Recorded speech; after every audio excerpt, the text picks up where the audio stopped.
Shabbat Shalom, bom dia a todos vocês que estão começando a acompanhar mais um Café com Torá aqui na congregação de Erechim. Hoje um dia muito especial, um dia que nós tivemos ação social na parte da manhã, fizemos a entrega das cestas para uma quantidade muito grande de pessoas, e agora no Café com Torá nós estamos aqui também com pessoas especiais. Eu estou aqui cercado por duas feras, o Rosh Alexandre e o Ramiro Sadoc. Olha só, manda o link para todo mundo acompanhar.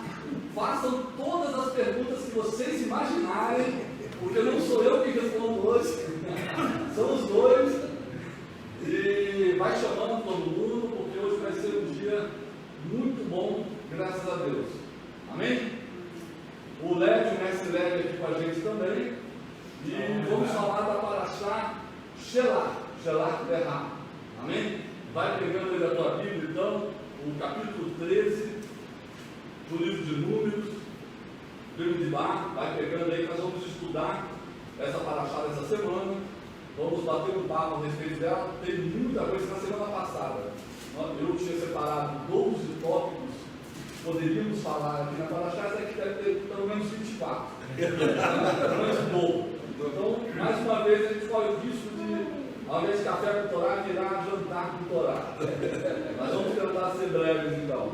Bom, Rosh Alexandre, boas-vindas. Shabbat Shalom, pessoal. A gente vai dando tempo aqui e conversando, porque a Josi vai compartilhando, senão ela puxa a minha orelha, né? Porque a gente não deu tempo para ela estar compartilhando com o pessoal aqui. Foi uma manhã muito gratificante para a gente. A gente aproveita para agradecer o pessoal que acompanha e tem ajudado com essa ação social. Está lá no Face da Josi também, todo esse trabalho que foi feito agora pela manhã. E é muito bom estar aqui nessa manhã, recebendo já notícias de que a gente vai poder essa semana começar a retornar às nossas reuniões de uma forma gradativa, né? Com bastante responsabilidade social, mas é muito bom a gente estar podendo retornar e dar continuidade na nossa vida aqui de comunhão e desfrutar, né, da porção, das parashot que tem chegado à nossa vida. E essa parashá que já foi dita pelo Yoshi Palácio, ela é muito rica, então a gente tem assunto aqui para a gente ficar compartilhando com vocês durante um bom tempo aqui nessa manhã. E aproveitando, né, que vocês vão poder metralhar à vontade com o Sadoc, que está aqui, perguntas dirigidas a ele. A Josi vai estar aqui mais uma vez, anotando aqui as perguntas e passando para a gente no decorrer dessa live. E você pode também descer o seu comentário, aquilo que o Eterno ministrou no seu coração durante a semana, durante o seu estudo da Parashá Shelach Derá. Compartilha com a gente, para que a gente possa também passar para as pessoas aqui aquilo que foi ministrado à sua vida no decorrer dessa semana. Então, Shabbat Shalom, né? Sejam bem-vindos todos aí. Shalom Derá a todos, mais uma Café com Torá, hoje é especial, né? E espero que vocês aí em casa aí sejam abençoados, né? Porque nós temos aqui estudos muito bons. E espero que o Eterno esteja conosco hoje, nos dando, né, uma revelação e nos presenteando com a presença dele, que é o mais importante, né? A presença do Eterno, que a Parashá é dele, né? Diz respeito ao povo dele, ao qual nós também fazemos parte. E eu desejo a todos shalom nesse mais um mitzvah que a gente está, né, cumprindo hoje, que é o estudo da Torá. É uma mitzvah, é um mandamento, e o Eterno se alegra por causa disso. Amém? Shalom a todos aí. Com muita alegria a gente está aqui na presença do Sadoc, que foi pego de surpresa.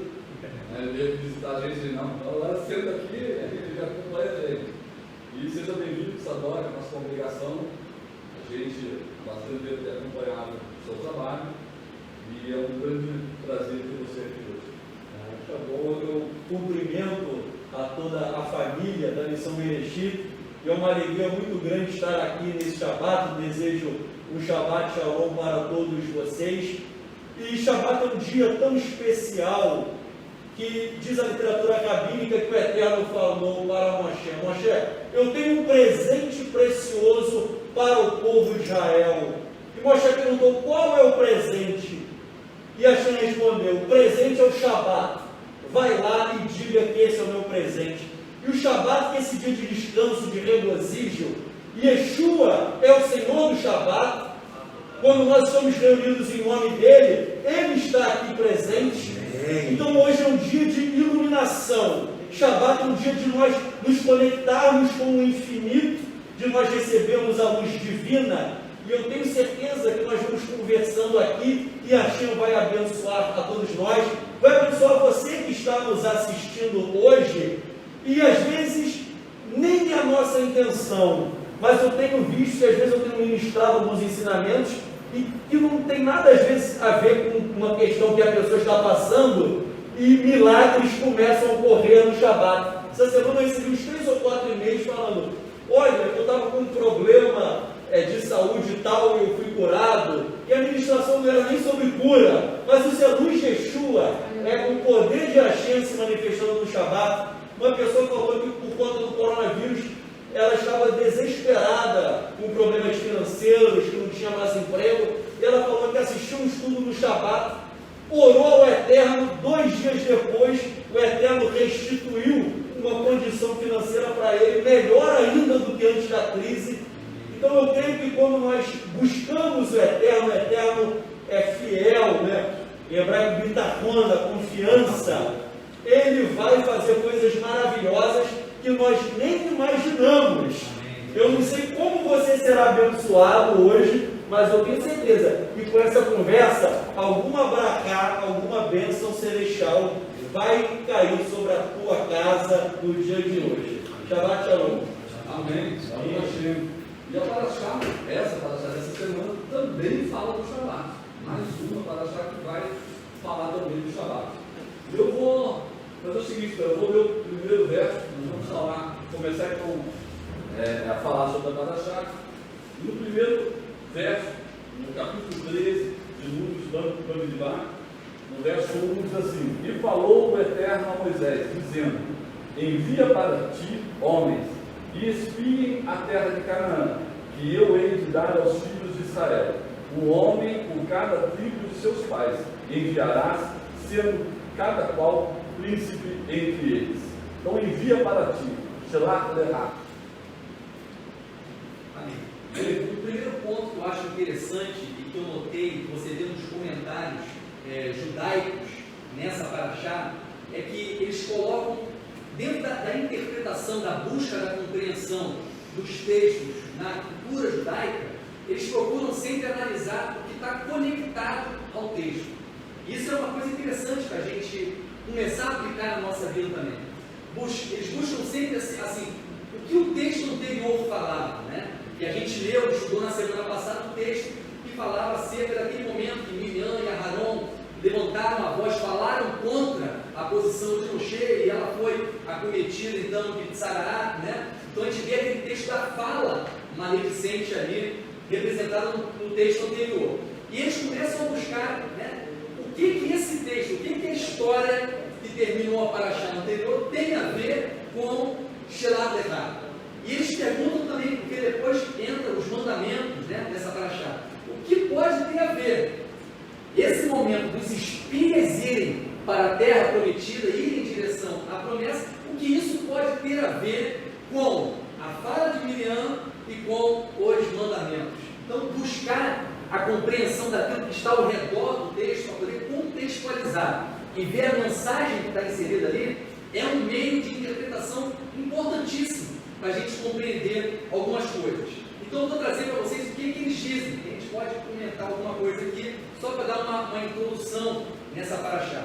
Eles dizem que a relação que essa Parashá tem com a fala maledicente de Miriam é que eles também, quando avistaram a terra, eles trouxeram também um relatório negativo acerca daquilo que o Eterno tinha prometido como bênção e como algo bom para a vida deles. Então eles falam que aqui se repete mais uma vez da continuidade a essa fala maledicente. Primeiro, na Parashá anterior, contra alguém que o Eterno tinha estabelecido como líder ali. E agora contra aquilo que o Eterno tinha dado para o seu povo, entregue para o seu povo. E existe uma questão aqui interessante, porque depois você vai começar a falar de mandamentos. Você fala, o que tem a ver? O povo entra na terra, né, o relatório negativo, e agora vai começar a falar de mandamentos. E o que eles dizem?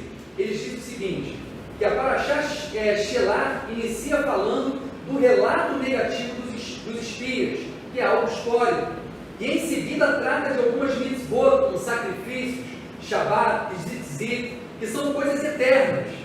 E aí eles perguntam, qual a relação teria entre a história dos espias e os mandamentos aqui nessa porção? E a resposta é a seguinte, eu acho a resposta que é o grande centro aqui.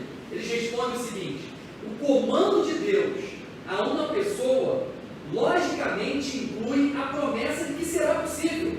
Então eles dizem, se o Eterno prometeu ao povo que daria uma terra que manda leite, que entregaria aquela terra a eles, o Eterno não dá nada, não pede nada de nós que não seja possível, que Ele não dê a capacidade para que você alcance, para que você conclua aquilo. E aí eles dizem, da mesma forma estão os mandamentos. E eu acho isso lindo, porque muitas vezes a pessoa fala assim, a gente escuta muito isso, né? O homem não tem condições de cumprir as instruções, né? O homem não tem condição de cumprir os mandamentos do Eterno. Isso é um conceito totalmente errado, porque a própria palavra em Deuteronômio, capítulo 30, eu gosto muito desse texto, em Deuteronômio, capítulo 30, no versículo 11, Deuteronômio, capítulo 30, versículo 11, diz o seguinte, presta atenção nesse texto, pois essa mitzvah, o mandamento que hoje entrego a vocês, não é muito difícil, olha aqui, não está fora do seu alcance, ele não está no céu para que vocês precisem perguntar quem subirá ao céu por nós e trará até nós e nos fará ouvi-la para que lhe possamos obedecer. Da mesma forma, ela não está no além-mar para que vocês precisem perguntar quem atravessará o mar por nós e trará até nós e nos fará ouvi-la para que lhe possamos obedecer. Ao contrário, a palavra está bem perto de vocês, em sua boca e em seu coração. Portanto, vocês podem praticá-la. Então, gente, é uma incoerência muito grande a pessoa falar que não tem condição, que o homem não consegue, não tem capacidade de cumprir o mandamento. É uma incoerência o Eterno dar um mandamento, dar uma instrução, que ele sabe que o homem não consegue cumprir e ainda trazer uma punição de morte, porque o salário do pecado, a transgressão da instrução, tem como salário a morte. Então, todos nós possuímos a capacidade para cumprir os mandamentos. Se não cumprimos, é por uma falta nossa, é por uma falta de posicionamento nosso, mas não porque não está ao nosso alcance. Eles fazem essa correlação porque se o Eterno falou, se o Eterno disse, eu estou te entregando essa terra, Ele está dando a capacidade para que você possa conquistar aquilo e viver aquela realidade. E assim se dá também com todos os mandamentos. E por isso a literatura judaica faz essa conexão entre esse momento dos espias, da promessa de entrar na terra e possuir a terra, com a possibilidade, com o poder cumprir os mandamentos que está na palavra de Deus. Amém? Falar uma coisa? Um ponto interessante, né, dessa Parashá, que ela começa dizendo, vai haver Adonai en Moshe lemor, Shilat lecha anashim vayaturu. E disse Adonai a Moisés, dizendo, envia por ti mesmo homens, e eles vão explorar, vayaturu, e explorarão.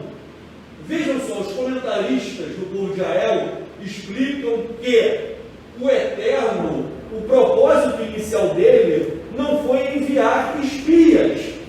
A ordem dele é, vocês vão e tomarão posse da terra.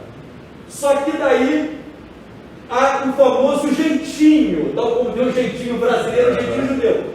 Não, mas será que nós podemos ir? Eles são gigantes, eles são poderosos. Vamos mandar espias. Então os comentaristas, os rabinos explicam isso, que a ideia inicial não era mandar espias, a ideia inicial era ir e tomar posse. Só que daí vem, vai a Turo e explorem. A ideia de você ir e explorar com os olhos. Pensem nessa imagem. O Eterno manda você tomar posse e você fica receoso. Então vamos chamar Anashim, homens. E aqui homens de renome, eram líderes das tribos. Os caminhos falam que eram homens importantes. Vamos escolher a nata de cada tribo e você manda aqueles homens. E eles vão explorar com os olhos. E ali eles veem os Binei e Nefilim, os filhos dos Nefilim, que eram gigantes. Eles falam que eles pareciam como gafanhotos. E daí, obviamente, faltou emuná, faltou fé. E eles deram para trás, com exceção de Yoshua, Josué e Caleb. Mas o que me chama a atenção nessa passagem é o seguinte: como nós seres humanos, quando nós somos guiados pelos nossos olhos, como os nossos olhos eles nos enganam, porque os olhos são a janela da alma, os olhos alimentam o nosso coração, e o coração, disse Irmeial Hanavi, o profeta Jeremias, o coração é corrupto, o coração é enganoso. Então nós olhamos algo, nós alimentamos o nosso coração com o que nós vemos, e aí o Eterno fala uma coisa, os nossos olhos veem outra coisa, e aí nós saímos do direcionamento do Eterno. Vejam, o próprio pecado primitivo, primevo do Gan Éden, foi o quê? O Eterno falou: vocês podem comer de tudo, menos do fruto da árvore do conhecimento do bem e do mal. E aí fala que a árvore, o fruto, era agradável aos olhos. Tudo começa com o olhar.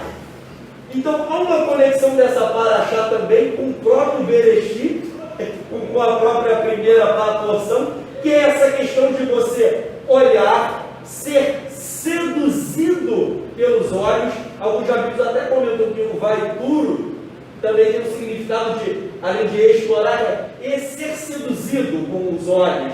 Ou seja, você é seduzido com os olhos e aí você perde o que o Eterno decretou. Até no Gan Éden, imaginem vocês, imaginem Adão e Eva, o Eterno falou: dou o paraíso para vocês, você não precisa trabalhar, você tem comida, você não fica doente, você tem tudo. Seria a mesma coisa se o Eterno falasse para você e dissesse: olha, eu te dou uma saúde perfeita, você não vai morrer, eu vou te dar milhões de dólares na tua conta, casa, carro, helicóptero, iate. Eu vou dar tudo que você quiser é teu. Tudo. Menos aquele fruto ali. E é impressionante como o Eterno pode dar tudo. Mas até a psicanálise explica que o ser humano é um ser faltante. O ser humano ele não se contenta com o que ele tem. O que ele não tem é o que o seduz com o olhar. E ele busca justamente aquilo que Deus não deu. Freud fala: o ser humano é um ser faltante, ou seja, você tem tudo, mas o que você não tem é aquilo. E daí eles perderam todo o paraíso. Nesse meu exemplo aqui de hoje, você perder casa, comida, roupa lavada, milhões de dólares, você perde tudo por um fruto. Que é o mesmo pecado de Esaú, que perdeu as bênçãos por um prato de lentilhas. E aqui eles perderam o quê? A possibilidade de entrar naquela época, naquele dia, na terra prometida. Eles perderam a oportunidade porque eles foram seduzidos com os olhos. Então conclui meu raciocínio para passar a palavra. O que nós podemos aplicar isso em nossas vidas? O Eterno te dá um direcionamento, Ele te dá uma visão, Ele te dá uma direção. Agora, se você olhar com os olhos humanos, se você olhar com o teu coração que é corrupto e enganoso, você vai se apostatar, você vai jogar a toalha, você vai sair da direção. Então, por isso que o Rabino Shaul Paulo falou aqui: aqueles que são da carne andam segundo a carne, aqueles que são espirituais vão andar conforme o Espírito. Que você não enxergue Hashem, Deus, com os teus olhos naturais, mas que você possa olhá-lo com os olhos da fé. tivessem olhado com os olhos da fé, eles teriam tomado posse naquele dia, e aí a história teria sido totalmente diferente. Amém. E aí, tomando o gancho dos Sadoques, a Parashá vai falar, começa a explicar que nessa primeira parte, ela vai falar dos espias da entrada da terra e das consequências deles não terem obedecido a terra. Na segunda parte, ele vai falar inclusive do Tzitzit. O Eterno, então, está falando exatamente da questão de você olhar para o Tzitzit, lembrar dos mandamentos do Eterno e obedecer ao Eterno. Ou seja, o que faltou para eles? Essa fé e a obediência ao Eterno. Ou seja, entrar na terra, era para tomar posse da terra. Essa era a ordem da terra. E confirmando o que o Sadok está falando aqui, o próprio nome da Parashá, Shelach Lechá, vai por ti. Né? Então, o Eterno já fala, você tem que ir para poder possuir a terra, conquiste a terra. E eu vou até citar aqui um comentário que tem, para você ver que o sentido aqui é que o próprio povo é que quis ir lá para poder espiar a terra, para ver se a terra é boa ou não. Diz assim, grandes exegetas, incluindo Urash, interpretam o Shelach Lechá como, abre aspas ali, eu não te ordeno enviar esses investigadores, pois eu, o Eterno, conheço perfeitamente o país que prometi aos filhos de Israel. Mas tu, Moisés, o queres. Se o povo insistir, poderás fazê-lo. Você tem isso, se não me falha a memória, Deuteronômio capítulo 1. Você tem esse texto mostrando que foi o povo que vai a Moshe. 22. Deuteronômio capítulo 1, versículo 22. Demonstra que o povo que foi a Moshe e falou que eles queriam espiar a terra, que eles fossem enviados. Então, é algo que partiu do povo espiar a terra ali. Então, concluindo aqui, o envio dos espias não foi para dizer, na verdade, quando eles vão, eles não deveriam ir para olhar, para ver se a terra era boa ou não. Foi o Eterno que deu. Tudo que vem do Eterno é bom, por mais que a gente não compreenda, né? Por mais que aos nossos olhos, como disse Sadok, parece algo que não é bom para a gente. Só que quando é sobre a palavra, interessante que na semana passada, o Rosh Palácio lembrou o texto, quando Yeshua fala para aqueles homens, que eram homens que já estavam acostumados com aquele lago, com a pescaria, estava falando do assunto que eles mais entendiam. E aí chega agora Yeshua e fala, olha, volta, pega a sua rede e volta. E aí, aos olhos humanos, aos olhos daqueles pescadores, aos olhos de Pedro, aquilo era um absurdo. Mas o que ele fez? Ele caminhou segundo a palavra. Então, ele foi além, né? Houve uma subida de nível ali. Eu deixei o nível da visão física e fui para o nível do me lançar na palavra e cumprir a palavra. E aí ele lança a rede e vive então o milagre. E essa é a realidade de quem vive debaixo da palavra, daquele que não é movido pelos olhos e pelos sentimentos pessoais. A gente vai até falar sobre essa questão do sentimento aqui. Então, diz aqui, eles não eram chamados para possuir, para ir lá e investigar a terra, mas para possuir a terra.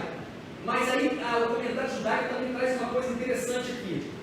Diz que o milagre, né, porque a conquista era um milagre, o milagre da parte do Eterno, ele pode ser de uma forma sobrenatural. Eu acho isso interessante também, que a literatura traz para enriquecer a gente. O Eterno ele pode operar um milagre na sua vida de uma forma sobrenatural, fazer algo que você não vai entender, que não tem explicação humana. Mas o Eterno muitas vezes também usa o natural para operar o milagre. Então, na verdade, havia a possibilidade, tanto depois de um segundo momento que Josué envia também espias, na verdade, o ir e espiar a terra por si só, para analisar qual o melhor meio de você entrar e conquistar, Deus pode operar um milagre pela capacidade humana, pela estratégia humana. O problema não foi nem esse. O problema foi que eles trouxeram um relatório contrário à palavra do Eterno.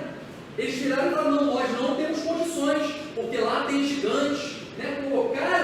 Construíram coisas contrárias à palavra. Então eles dizem na literatura que esse foi o grande erro deles, trazerem uma resposta contrária à palavra que havia sido liberada por parte do Eterno. Eu até anotei uma referência aqui de Números capítulo 13, 27 e 28, Números 13, 27 e 28, quando eles já voltam, não sei se eu avancei, mas eles já vão voltar com o relatório. Números 13, versículo 27 e 28, diz assim: isto foi o que lhes contaram: entramos na terra a qual você nos enviou, e de fato ela goteja leite e mel. Até aqui está falando que a palavra da terra, né? Olha, a terra é boa, tem leite, tem mel, aqui. Aqui está o seu fruto, né? Entretanto, aqui que está o grande problema.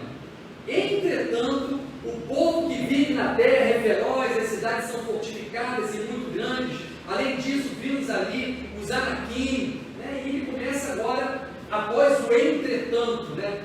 Interessante quando a gente pega essa palavra entretanto, eu ia trazer o meu dicionário para poder, eu gosto de fazer isso para ler para vocês verem que eu não estou inventando, está no dicionário, né? Essa palavra entretanto no original é Efes, né?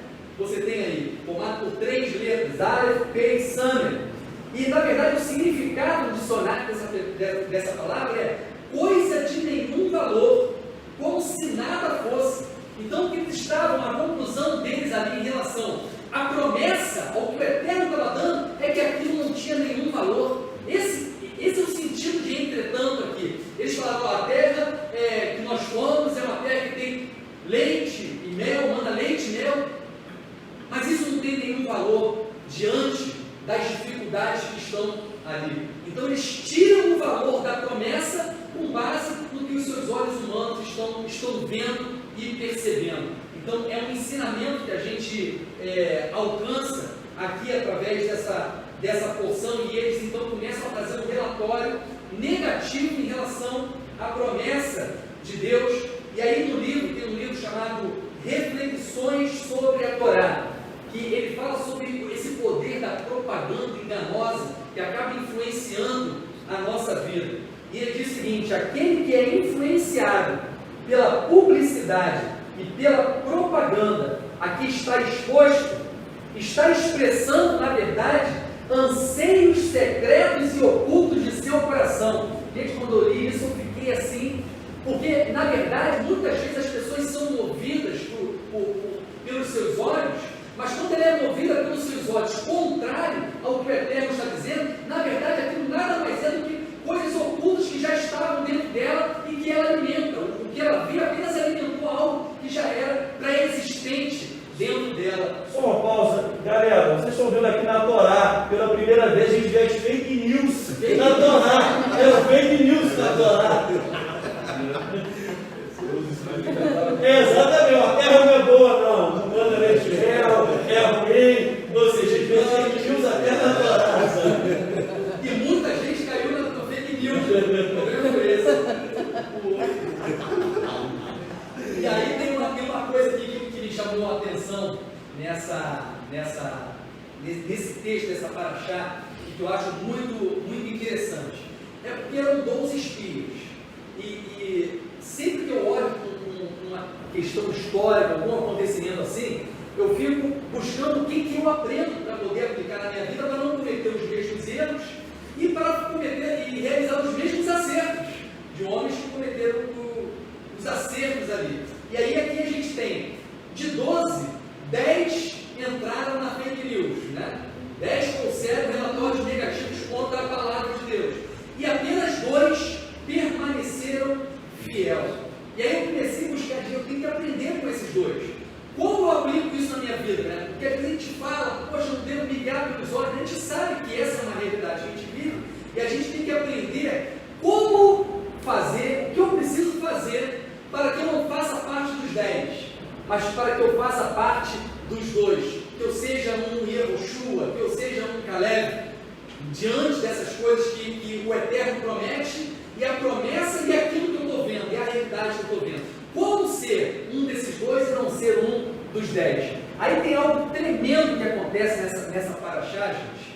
Eu falei que eu não ia falar muito, queria deixar eu sou convidado. Eu fico humilhado, eu vou ser bem sincero. Eu fico assim, porque a palavra é algo lindo demais. E você vê algumas coisas que diferenciou esses 2 homens daqueles 10. A primeira diferença que a gente vê aqui é que Moshe chama, até então, Hoshea, e muda, né, altera o nome dele para Yehoshua. Isso está na literatura judaica, eu não estou criando, não é uma descoberta minha. Então, há uma alteração do nome. E qual a alteração? Uma simples letra. É o que parece para nós uma simples letra no original, que é o Yud que ele recebe ali. O que isso está demonstrando, o que isso simboliza aqui nesse momento? Porque aquele que tem como nome, né, salvação, agora tem, na verdade, recebe o nome do Eterno. Então, na verdade, o que isso está expressando é que chega para ele uma informação que passa a ser o fundamento da sua própria existência e da sua identidade, porque nome é identidade. E qual é a informação que entra e faz parte da identidade de Hoshea, agora que se chama Yehoshua? Que, na verdade, a salvação vem do Eterno.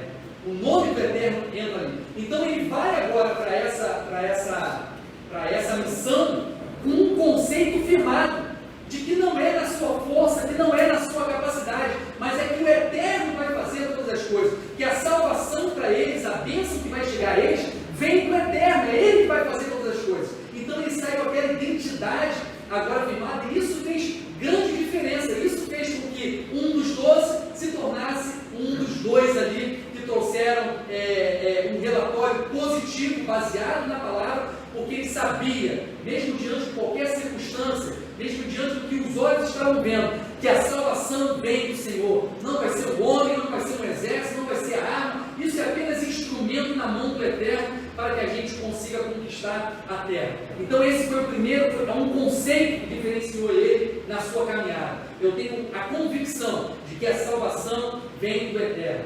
Interessante que a literatura judaica comenta que, na verdade, Moshe teria alterado o nome, porque depois que ele separou os 12 espias, né, ele viu os 12 espias ali, né, conversando, o que a gente vai fazer, como é que a gente vai fazer, estavam ali bolando essa missão, e ele ouviu que eles estavam mal intencionados, e aí ele teria chamado Yehoshua, até então Hoshea, e então liberado essa palavra para ele, para que ele fosse firmado, não numa palavra negativa, não num propósito negativo, mas em algo positivo, de acordo com a instrução do Eterno. Então essa foi a primeira diferença que a gente precisa aplicar na nossa vida, aprender e aplicar na nossa vida. A resposta certa vem do Senhor. O nosso coração pode fazer planos, mas a resposta certa, a salvação, a solução, vem da parte do Senhor para a nossa vida. E esse conceito nele foi o grande diferencial.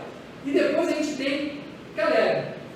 E aí tem um mistério maravilhoso aqui na Torá também. E Caleb, que não teve o nome mudado? E aí tem uma questão muito interessante, que está, deixa eu ver se eu acho o texto, em Números 13, 22. Números 13, 22. Diz, eles subiram ao Negev e chegaram a Hebron. E chegaram, na nossa tradução está e chegaram. Na verdade está e chegou, né? Eu acho que até no mais está chegou na tradução. Está e chegou. Então está falando qual é a interpretação quando diz que e chegou em Hebron. Na verdade, os comentaristas dizem que quem foi para Hebron foi Caleb. E o que ele teria, o que ele foi fazer em Hebron? O povo ficou ali e ele foi a Hebron fazer o quê? Aí diz que ele foi, né, na literatura, ao túmulo dos patriarcas, né? Então parece algo místico, né, gente? Mas na verdade, o que isso traz de ensino? Ele, na verdade, ele foi diante daqueles que tinham sido exemplos de fé, homens que foram exemplos de fé e de confiança em Deus. Então ele traz com ele agora a lembrança desses homens. Então a primeira coisa que eu tenho que ter, saber é que do Senhor, do Eterno, vem a resposta, vem a salvação. E segundo, olha para esses homens de fé, olha para esses homens de confiança, como eles se portaram. É assim que você deve se portar. E tendo essas duas características presentes na nossa vida, sabendo que toda resposta, toda bênção, toda provisão vem do Eterno. E segundo, olhando para os exemplos de fé, né, para tudo aquilo que o Eterno já operou, inclusive nessa paraxá fala sobre isso, como que eles podem ainda querer colocar outro líder e voltar para o Egito. Será que eles não viram todos os milagres que eles presenciaram? Eles vão parar diante de uma terra, diante de um gigante, quando o mar se abriu.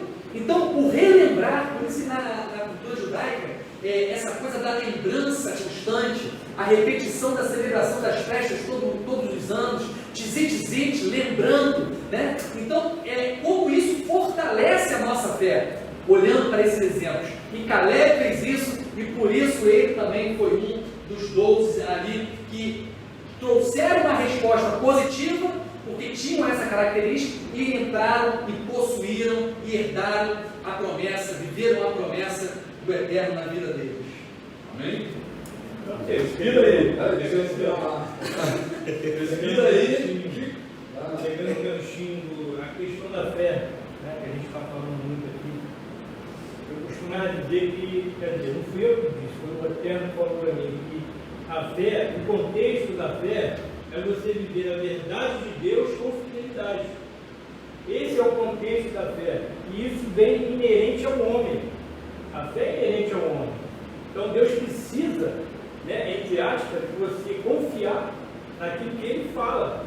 Porque quando você caminha com o Eterno, você precisa ter isso na sua cabeça, na sua mente. Você precisa internalizar isso, esse conceito de fidelidade com o Eterno.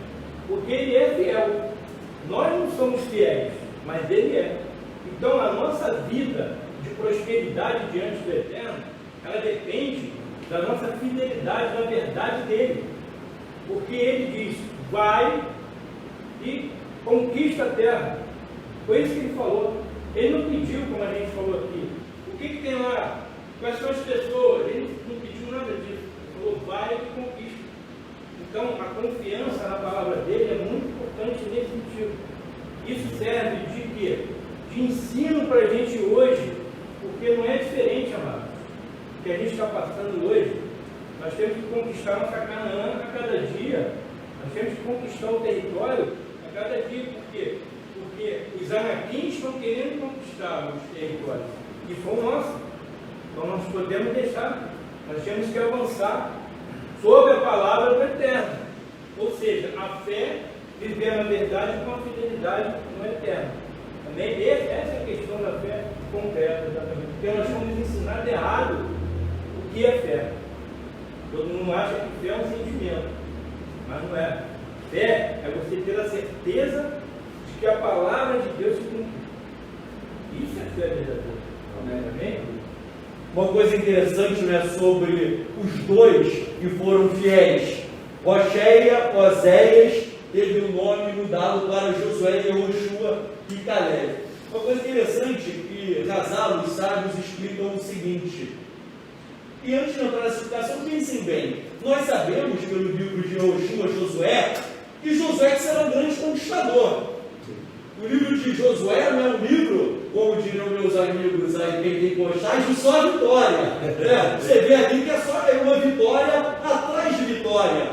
Então, vejam só, ele seria um grande conquistador, um homem muito vitorioso. A tendência é que Israel falasse, ele é a causa, ele, o homem, é a causa da nossa vitória. Josué, foi ele que nos proporcionou isso. Porque o nome dele em hebraico era Rocheia, que significa salvação. Então poderia o povo achar que a salvação era ele, o homem.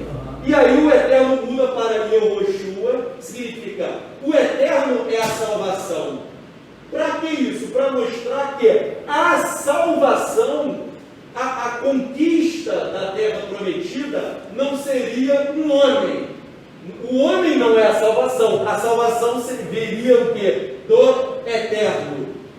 E por que o Eterno mudou de nome? Vejam bem, vários rabinos explicam que o Eterno mudou esse nome por conta da humildade de Oséias. E aí nós aprendemos ao Midrash que diz o seguinte: quando Deus olha no arrogante, Deus nunca se manifesta no arrogante. Porque Hashem diz o seguinte: esse arrogante, ele ocupa tanto espaço que eu e ele não podemos ficar juntos no mesmo local. O Eterno até fala assim, esse Midrash conclui o Eterno dizendo, eu e ele não podemos habitar no mesmo mundo. Ou seja, onde há um arrogante, o Eterno está totalmente longe, totalmente fora.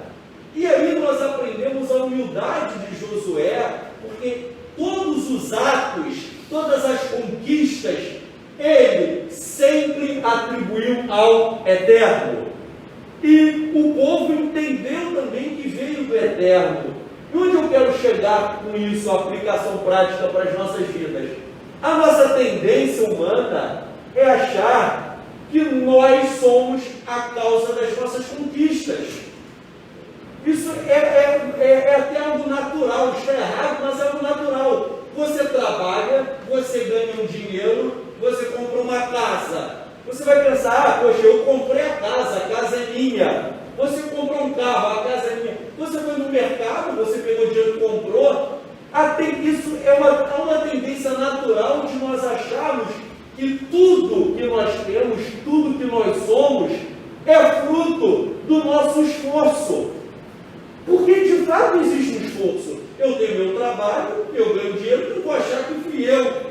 Só que se nós analisarmos com os nossos olhos espirituais, nós vamos perceber que, na verdade, se você tem um emprego, a gente te deu. Se você tem saúde para trabalhar, foi Ele que te deu. Se você tem capacidade de respirar, foi Ele quem te deu.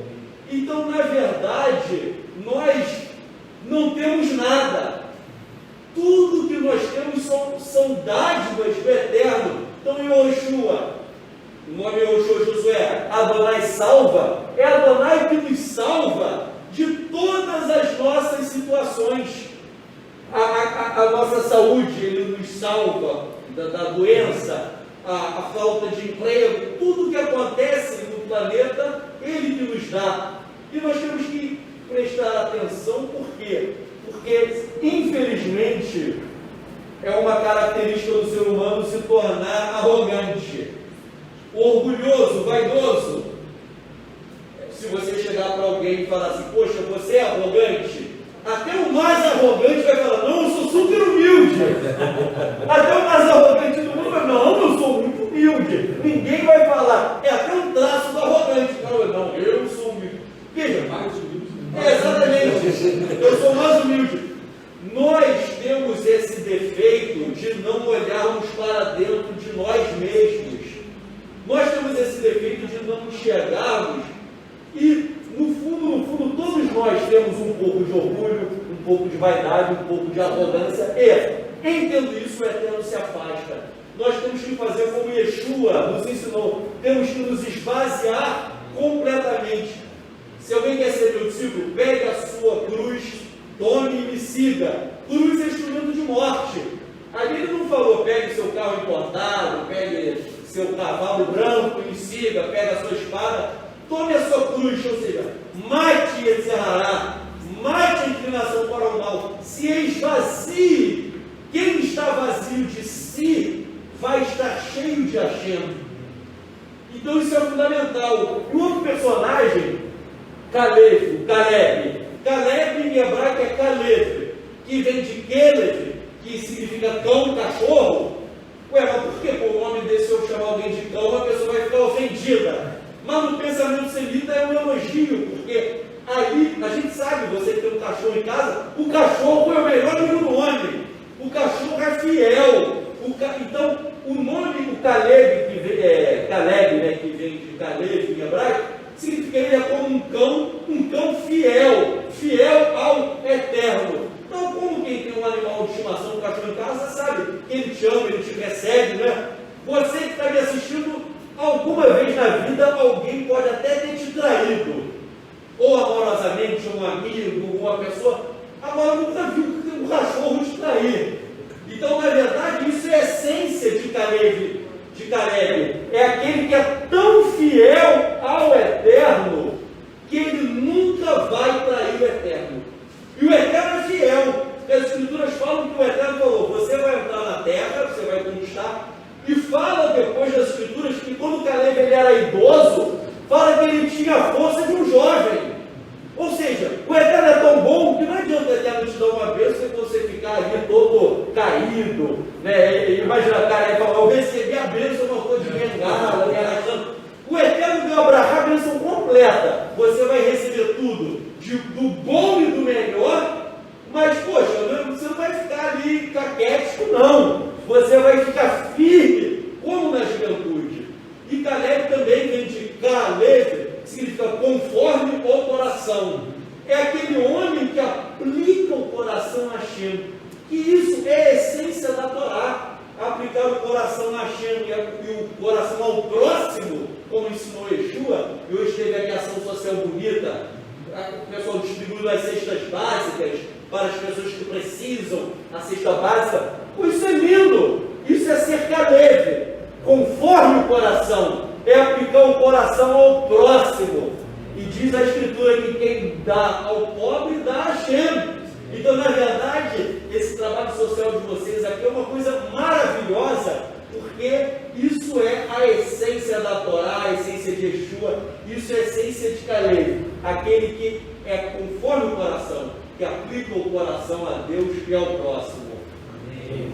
Amém. Eu achei que somente os dois, daquela geração, somente os dois entraram na terra. E eu lembro da semana passada a gente falou de um lugar, estava falando de Moisés, né? Como o Eterno ele insiste em nos ensinar. Né? Ele fala constantemente a respeito de conceitos importantes, espiritualmente importantes. Outro ponto que você começou a falar sobre a Parashá, né? É a questão da maledicência. Eu vou retomar, aproveitar para retomar esse assunto, porque eu também acho importante. Porque os espias, eles não, segundo a literatura judaica, eles não queriam entrar na terra. Eles queriam continuar, vamos dizer assim, naquele ambiente espiritual que o Eterno tinha dado no deserto. Ou seja, eles tinham maná, eles tinham a coluna de fogo, a nuvem, ou seja, eles tinham presença do Eterno o tempo todo. Exatamente, quando eles entraram na terra e perceberam que eles tinham que conquistar a terra, diz então que eles não quiseram entrar na terra. E aí que é a questão. Eles começam então a criar argumentos para convencer os outros, convencer a congregação de que a terra não era boa. E aí a questão da maledicência, você chegou a falar do pecado de Miriam e Arão, que veio um pouco antes, já meio que o Eterno avisando para eles para tomarem cuidado a respeito da maledicência. E eu lendo o texto, o que mais me chocou nesse texto da Parashá foi o castigo do Eterno, no sentido assim, eu li até comecei com a Cláudia e falei assim, como foi pesado o castigo. O Eterno diz assim, os corpos deles ficariam no deserto, todos eles morreriam, e os filhos que eles tinham dito que os filhos estavam preocupados com os filhos em entrar na terra, os filhos sim que entrariam na terra. Então foi um castigo muito duro para aquela geração. Eles tentam depois, então lá nós vamos, está lá no texto, nós vamos então entrar. E aí contra a ordem eterna, eles são derrotados. Então, as consequências da maledicência, como ela é construída. Então eles começaram a construir argumentos, e a maledicência, muitas das vezes, ela não tem relação com a verdade ou a mentira. Algumas coisas que eles falaram eram verdadeiras. Mas o que você falou no início, da questão da diminuição do valor, a maledicência, muitas das vezes, é o argumento em que utiliza fatos verdadeiros para depreciar, para tornar inútil, para tornar sem valor alguma coisa ou alguém. Então, sempre que eu uso de argumentos, ainda que verdadeiros, ou aparentemente verdadeiros, ou parte deles verdadeiros, para depreciar, diminuir o valor de alguém ou de alguma coisa, eu estou sendo maledicente. E o grande perigo disso, né? Eu uso isso para contagiar outras pessoas. E o castigo do Eterno vem sobre todos eles. Eles foram mortos imediatamente, os 10 foram mortos imediatamente. Diz que comidos de vermes, né? Ou seja, a podridão que está dentro de si mesmo. E os outros foram morrendo no deserto. Então eu achei interessante essa questão, porque é um aviso também a todos nós. Né? Eu já ouvi isso aí, o que eu estou falando é verdade. A maledicência, muitas das vezes, usa de argumentos ou fatos que são verdadeiros. Ela não está na verdade da mentira, ela está na intenção de diminuir o valor do outro, de depreciar o outro.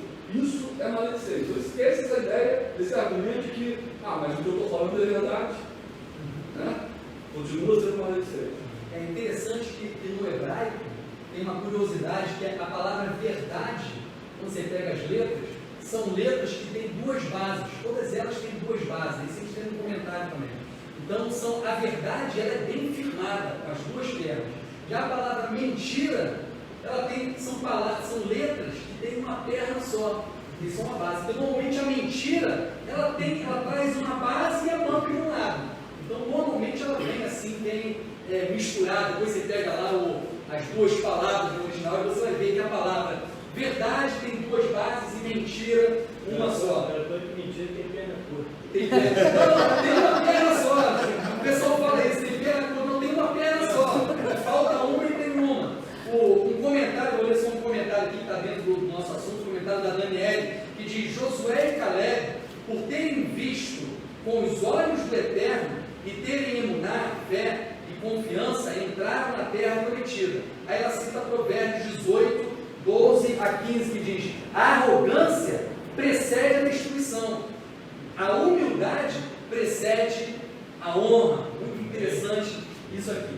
Uma outra questão que eu acho interessante quando a gente olha para Caleb, já que a gente está dentro desse momento, foi a declaração que ele fez lá no versículo 30, ainda lá em Números capítulo 13, versículo 30, quando ele diz: Caleb silenciou o povo à volta de Moshe e disse: devemos subir, aí tem a palavra subir, de imediato tomar posse dela, não há dúvida que podemos conquistar, devemos subir e conquistar, ou devemos subir e herdê-la, né? Diz ele. Na verdade é alô na lê. E aí olha que interessante isso, a gente já vem há mais ou menos umas 4, já perdi as contas, umas 4, desde antes de Shavuot, a gente vem falando sobre o significado de alô, né? De subida, dessa questão de você subir o nível e o Eterno descer para entregar a Torá, a sua instrução. Como que a Torá, como que a instrução do Eterno nos eleva nesse sentido, né? E a gente vem falando porções, Berralo de raça, tem alô ali também presente, a gente vê do acendimento, né? Da menorá, a chama que faz o movimento para cima. Então a gente já vem falando sobre essa questão de elevação através da Torá, que a palavra do Eterno nos leva a um nível, né, superior. E aqui você vê essa palavra, como ela está presente na vida de Caleb. Caleb entendeu esse princípio do Eterno. Ele falou: subamos, ou melhor, está dizendo o seguinte: vamos nos elevar. A palavra do Eterno se apegue à instrução do Eterno, porque isso te eleva. Então ele diz: na lei, interessante na lei também, que é essa herdar, né? Então suba, você sobe, você está apoiado nessa palavra do Eterno, na instrução do Eterno, e aí vem na lei de herdar aquilo, tomar posse daquilo, conquistar. Essa palavra na lei tem a mesma raiz da palavra em hebraico sandália, né? Sandália ali. Então ele está falando o seguinte: suba ao nível melhor, viva, desde que a instrução do Eterno faça parte de você como um único ente, se torne um único ente com a palavra e caminhe segundo ela. A sandália é isso, caminhe, ande segundo, se mova segundo a palavra. É o que ele está dizendo, a declaração dele para o povo. Olha só, não se apega à palavra dos homens, que os homens estão dizendo, se apega ao que a palavra do Eterno está dizendo. Alô, suba, né? É o que ele está dizendo, faça aliar, suba o monte, né? Sempre esse subir nos leva à subida do monte, porque o Eterno virá, né? O Eterno desce do monte, ao monte, e aí diz: e caminhe segundo essa palavra, e haja segundo essa palavra. E aqui você tem na lei essa relação com sandália nos pés ali. E uma outra coisa que eu acho muito interessante, eu gosto muito desse texto, é que a declaração deles acerca do sentimento deles, né? Aí eu volto à questão dos sentimentos, dos olhos, dos sentimentos, porque eles dizem assim, gente, olha só, versículo 33, Números 13, 33, vimos os Nefilim, os descendentes de Anak, procedentes dos Nefilim, nós nos sentíamos, olha só, sentimento, nós nos sentíamos como gafanhotos, comparados a eles, e tínhamos também essa aparência para eles. Olha o que acontece aqui, a gente precisa entender isso e aplicar a nossa vida.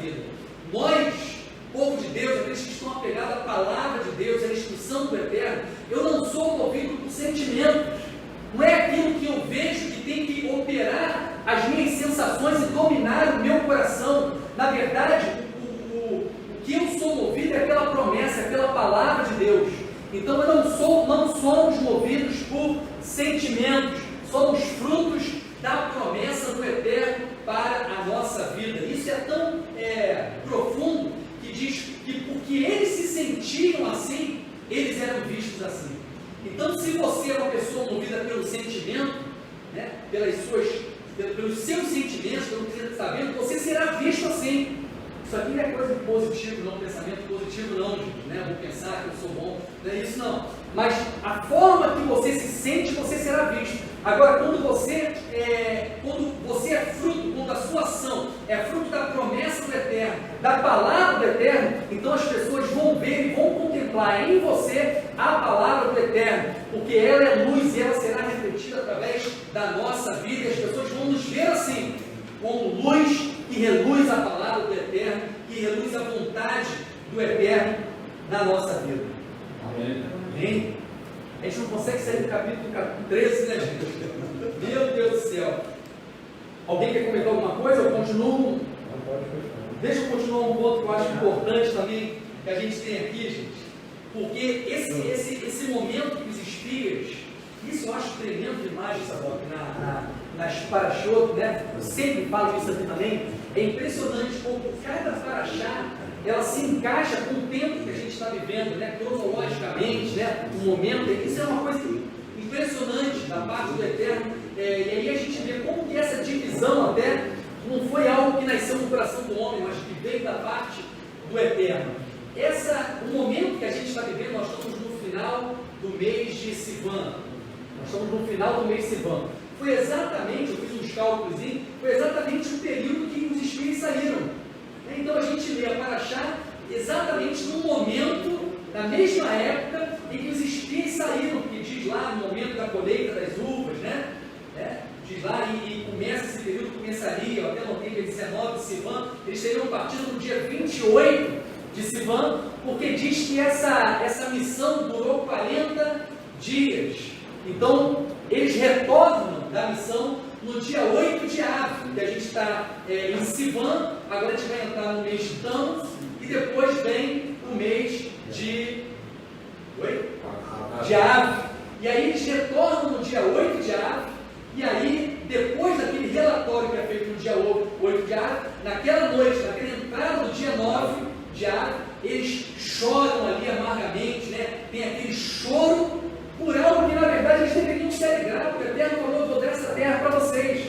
E aí você vê alguns comentários interessantes, que diz que porque eles choraram, né? Tiveram 40 dias ali espiando e trouxeram um relatório negativo daquilo que era uma promessa do Eterno, que era uma bênção do Eterno para a vida deles, porque eles ficaram 40 dias espiando, por isso eles ficaram 40 anos no deserto, vagando, sem poder alcançar a promessa, porque eles rejeitaram aquilo que o Eterno estava dando para a vida deles. Quando eu falo de rejeitar a promessa, me vem novamente uma questão que eu acho importante, quando as pessoas rejeitam o chamado de Deus para a vida delas. Às vezes as pessoas abrem mão do chamado de Deus porque querem galgar uma posição mais alta que nem é o que Deus tem para a vida dela. Meu amigo, cuidado com isso. Cuidado com essa coisa de querer tirar você daquilo que o Eterno chamou para te oferecer coisa maior, vamos dizer assim. Você tem que cumprir aquilo que o Eterno chamou você para viver, aquilo que o Eterno está pedindo que você cumpra, não o que o homem deseja ou sonha. Não se deixe guiar pelos seus olhos, como o Sadok tem dito aqui para a gente, pelo seu coração, mas a palavra do Senhor é que tem que ser aquela que vai firmar e direcionar os seus passos, porque quando você abre mão do chamado de Deus na sua vida, para cumprir os propósitos do seu coração, você está rejeitando o que Deus, você está dizendo que, como foi dito aqui, Éfeso, né? Você está dizendo que aquilo que o Eterno te deu não tem valor. É isso que você está dizendo. Então cuidado com essas questões que a gente vê aqui, por causa disso, por causa desses 40 dias que eles levaram para trazer uma palavra negativa, contrária à palavra de Deus, eles, por causa disso, ficaram 40 anos no deserto. E aquele choro se deu no dia 9 de Av, e por causa disso a gente tem lá o Shabeav, né, aquele 9º dia que tem um jejum, né, que é dito pelo profeta Malaquias, Malaquias fala sobre essa mudança, transformação. A destruição dos dois tempos. Você teve nessa data, tiveram vários acontecimentos históricos negativos na vida do povo, porque foi um tempo que foi marcado pela rejeição do povo daquilo que Deus tinha dito. Então você tem a destruição dos dois tempos, você teve a expulsão da Espanha na mesma data, o decreto de expulsão também da Inglaterra. Vários acontecimentos negativos alcançaram a vida do povo de Israel por causa desse acontecimento e dessa atitude que eles tiveram, que está repercutindo até hoje. Mas aí eu também tenho uma notícia boa para você que está aí, porque tudo isso será transformado. Isso também é promessa do Eterno. O profeta Malaquias, deixa eu ver se eu anotei aqui o texto, Zacarias, né? Zacarias capítulo 8, versículo 18, eu vou ler para vocês. Zacarias 8, 18. Olha o que diz o profeta Zacarias no capítulo 8, versículo 18. Essa palavra de Adonai de Sebaot veio a mim. Adonai de Sebaot diz: os dias de jejum do 4º, 5º, 7º e 10º meses se transformarão em tempos de alegria, felicidade, satisfação para a casa de Judá. Amem, portanto, a verdade e a paz. Olha, gente, traz uma restauração desses tempos negativos. O Eterno está falando aqui: se vocês amarem a verdade, não a mentira, não a propaganda enganosa, não o que é propagado contrário à palavra de Deus, mas se vocês amarem a verdade, se vocês amarem a promessa do Eterno, a instrução do Eterno, é o que diz aqui, e a paz, então todos esses dias serão transformados de dia de tristeza em alegria. Esse jejum tem Shabeat, na verdade está aqui nessa palavra, como diz o 5º mês, né? O jejum do 5º mês. Av é o 5º mês do calendário judaico. Então tem uma promessa de Deus ainda para a nossa vida, de anular todo aquele tempo, tudo aquilo que você fez e que decidiu pelo seu coração, pela sua vista contrária à palavra, e por isso você pode de repente estar vivendo situações terríveis. Tudo isso pode ser transformado se você se voltar para a verdade, se você se voltar para a Torá, se você se voltar para o Eterno e andar segundo a tua instrução. Essa história será transformada, assim como houve a transformação do decreto lá na história de Esther, quando a gente vive Purim, que a gente vê a transformação, a mudança de sorte, está liberada para a nossa vida, se nos voltarmos para a verdade e para a paz. Amém? É muito interessante que eu gostaria de comentar a conexão de tudo isso com o Yeshua e o retorno de Yeshua. Tudo isso está conectado com a vinda e com o retorno. Por quê? Vejam só, vários comentaristas explicam uma coisa interessante, que depois do Egel Hazarav, depois do bezerro de ouro, o episódio dos espias foi de tanta gravidade quanto o bezerro de ouro. É equiparado. Por quê? Porque no episódio do bezerro de ouro, Hashem falou para Moisés: Moisés, eu vou destruir o povo e só com você eu farei uma aliança e a gente cria um novo povo.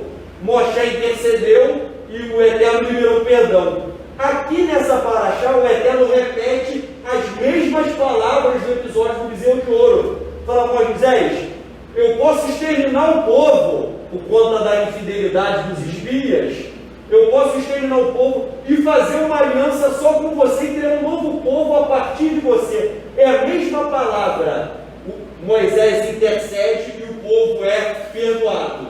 E qual a conexão de tudo isso com Yeshua? Vejam bem, com o episódio do bezerro de ouro, Moshe estava descendo com as tábuas e o que o povo de Israel fez? Quebrou a aliança. Tanto é que depois vieram as duas tábuas.